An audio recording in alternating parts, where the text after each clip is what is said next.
Sometimes you may have added a cover photo on Facebook, and sometimes you might have added a caption for that cover photo. If you want to change the cover photo, you can do that, or sometimes there's no caption at all. Anyway, you can change it. In this video, we'll show you how to change the caption of your cover photo on Facebook. Open the Facebook app. After that, you'll see 3 lines. Tap on those 3 lines.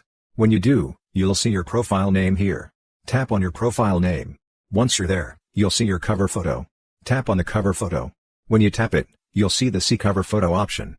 Tap on See Cover Photo. After tapping that, you'll see 3 dots here. Tap on those 3 dots. When you do, you'll see Edit Caption. Tap on Edit Caption. Here you'll see the caption that's already added. You can remove this caption if you want, or if you haven't added one, it'll be blank. Anyway, you can type your new caption here. After that, tap Save. Once you tap it, your caption will be saved. So that's how you can easily change the caption of your Facebook cover photo. Hope this video was helpful. If you found it helpful, consider subscribing. See you in the next video.